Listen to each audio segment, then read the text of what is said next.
Les confidences littéraires par Nathalie Vigne pour In the Mood for Books ont la chance d'être à la rencontre aujourd'hui de l'écrivaine Stéphanie Coste à l'occasion de la sortie de son premier roman, Le Passeur, publié aux éditions Gallimard.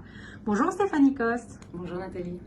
Je me propose pendant cette petite heure que nous allons passer ensemble d'aborder avec vous votre actualité, votre premier roman, les œuvres littéraires et les auteurs qui ont marqué et jalonné votre parcours de lectrice, d'écrivaine et de femme, votre panthéon littéraire, vos coups de cœur littéraires récents, les livres qui vous ont touché, bouleversé, interpellé pour des raisons diverses, la musique qui vous accompagne, les films réalisateurs qui vous ont récemment touché, puis quelques questions ayant trait à votre rapport à la littérature, à l'écriture, et une petite question sur un projet en cours, le cas échéant. Enfin, la dernière partie de notre entretien, je vous demanderai si vous avez ici un objet auquel vous êtes particulièrement attaché et pourquoi. Et enfin, si nous en avons la chance, de nous lire un petit extrait, ou deux, ou trois, de votre dernier livre. Stéphanie, vous êtes donc écrivaine, vous êtes aujourd'hui ici pour nous parler de votre premier roman, Le Passeur, donc publié aux éditions Gallimard. De quoi s'agit-il ? Seyoum, le narrateur, est un Érythréen de 30 ans qui vit du trafic d'êtres humains depuis 10 ans. C'est un des plus importants passeurs de la côte libyenne. Corrompu, alcoolique, drogué, il a fait de l'espoir son fonds de commerce. Jusqu'au jour où arrive un énième convoi rempli de candidats désespérés. Il s'apprête à effectuer la dernière traversée de la saison. Plus de 100 migrants dans une embarcation de fortune au mépris total de la vie des passagers. Il est dès lors rattrapé par les fantômes de son passé. À travers les destins croisés de ces migrants et de leurs bourreaux, vous dressez une grande fresque de l'histoire d'un continent meurtri et posez en creux la question suivante. Est-on encore capable, après tant de cynisme et d'horreur, d'humanité ? Chère Stéphanie, vous nous proposez là un premier roman d'une puissance rare, porté par une écriture d'une force inouïe, pleine de rage, qui claque et qui nous laisse chaos, subjugués et bouleversés. C'est à vous. Écoutez, c'est un peu difficile de rebondir sur ce que vous venez de dire. Alors pour être tout à fait honnête avec vous, au départ, c'était pas mon intention d'écrire sur un passeur. J'avais l'intention d'écrire plutôt sur l'exil. Parce que j'ai grandi en Afrique et j'ai pas tellement habité en France depuis. Et donc ça me taraudait et je voulais vraiment écrire là-dessus. Et puis, ayant vécu à Djibouti avec mes parents, qui est un pays limitrophe de l'Érythrée, évidemment, j'ai su assez tôt que l'Érythrée était un pays meurtri et j'ai commencé à me renseigner exactement sur leur histoire. Et surtout, ce projet est arrivé à un moment donné où, dans l'actualité, on commençait déjà à relayer énormément des images de naufrages, de migrants, et l'actualité se focalisait uniquement sur la traversée en fait de la Méditerranée. Et ça m'a interpellée parce que je me disais, mais en fait, tous ces migrants qui se noient, on ne sait pas leur nom, on ne sait pas leur origine, on ne connaît pas leur histoire. Et donc j'ai eu envie de raconter la traversée avant la traversée et de partir du point de départ. Et évidemment, quand on part du point de départ, on se retrouve tout de suite confronté aux passeurs puisqu'ils font toutes les étapes du périple odieux, horrible. Et d'ailleurs, souvent, ils vivent des choses encore plus atroces qu'en Méditerranée. Donc tout ce travail s'est fait dans ma tête et est venue l'idée de me focaliser sur le passeur, sur le bourreau, et aussi de me dire, parce que j'ai lu évidemment, je me suis beaucoup documentée, j'ai lu beaucoup de littérature là-dessus, et toujours du point de vue des migrants, et j'avais été absolument fascinée par Les Bienveillantes de Little, et je suis encore, quand j'en parle, je suis encore émue d'en parler parce que ce roman m'a bouleversée, et je me suis dit, bon, c'était très ambitieux de ma part, mais je me suis dit, pourquoi tu n'essayes pas de te mettre à la place du bourreau pour avoir un autre angle de l'histoire et comprendre comment il en est arrivé là, comment il est devenu un monstre, est-il encore capable d'humanité et arriver, non pas, je veux surtout pas le juger ou j'essaye de pas prendre de parti pris, mais de comprendre comment il en est arrivé là. Alors, effectivement, il y a vraiment ça...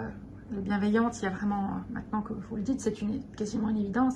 Les personnages, donc il y a un rythme, une scansion, une façon d'écrire, c'est-à-dire que vous avez des phrases très courtes qui donnent un rythme au livre absolument, on est presque à bout de souffle. En apnée un peu. Et en apnée, on a du mal à retrouver d'ailleurs notre souffle à un moment donné. Et vous passez d'une époque à l'autre pour essayer de comprendre, effectivement, quand il convoque ces fantômes, pour comprendre comment il en est arrivé là. Il y a une beauté inouïe d'ailleurs dans ces chapitres-là, dans l'origine du mal en fait. Est-ce que vous voulez développer un tout petit peu sans trahir le cœur de votre livre? Oui, parce que je me disais justement, c'était toute la difficulté, mais en même temps c'était tout le but, c'est-à-dire enfin, c'est un peu une pensée peut-être un peu basique, mais je me disais, on ne naît pas monstre. Enfin, je peux pas croire que quelqu'un arrive sur Terre et qu'il soit déjà qu'il soit déjà un monstre et que ça soit prévu. Donc, c'était important pour moi de montrer que ça a été un petit garçon heureux qui venait d'une famille, parce que je me suis inspirée quand même de faits réels. Qui venait d'une famille lettrée, son père était journaliste, sa mère institutrice. Donc c'était important pour moi, sous forme de flashback, de passer du présent et de la brutalité de son présent à toute cette période de sa vie où on voit finalement l'évolution petit à petit, où on commence vraiment à sa petite enfance, il a 8 ans, et jusqu'à ses 30 ans, et donc on remonte l'histoire. Et j'ai essayé, et j'espère que c'est un pari réussi, de faire évoluer sa voix, évidemment, au fil du parcours. Puisqu'il va vivre des horreurs, il va vivre l'emprisonnement, il va vivre lui-même la traversée.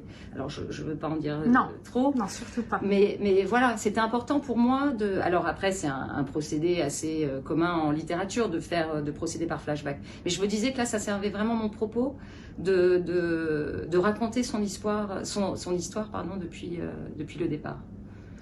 Donc, au milieu de ça, quand même, l'amour. Oui. L'amour et l'éveil à l'amour, au sentiment amoureux que vous décrivez avec beaucoup de délicatesse.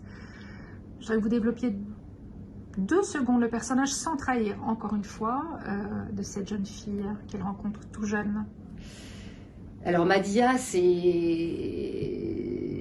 vrai elle apparaît que peu, elle est omniprésente dans le roman, mais finalement elle apparaît peu et on comprend son importance parce qu'effectivement c'est la raison de vivre de Seyum, petit enfant qui sait qu'elle lui est destinée. Et c'est elle qui le pousse, c'est elle qui le tire vers le haut, c'est elle d'ailleurs qui... d'ailleurs elle est plus grande que lui déjà en taille, donc il se sent tout petit devant elle. Et c'est son premier et seul amour. Donc elle... comment dirais-je ? J'ai voulu aussi que ça soit une forme que ça soit un peu une tragédie aussi, cette histoire. C'est-à-dire un amour vraiment grandiose, mais qui va être contrarié par les expériences de la vie et de voir un peu le gâchis qu'il en ressort. Alors qu'il ne l'oublie jamais, mais cet amour était impossible. Il ne le savait pas au départ, mais cet amour ça va s'avérer impossible. Sur cette première partie, si vous deviez dire 3 mots pour définir ou essayer de circonscrire votre livre, 3 mots. Ah, alors ça c'est compliqué. 3 mots. Je dirais 2, c'est pas 1. Je dirais atrocité, je dirais chance de rédemption. Et je dirais interpellation. C'est pas un très joli mot, mais c'est d'essayer tout de même d'interpeller. Il y a un but d'interpeller le lecteur sur une réalité tout de même méconnue. Alors moi je vais en dire 1. Lumière. Ah, c'est intéressant. Merci beaucoup.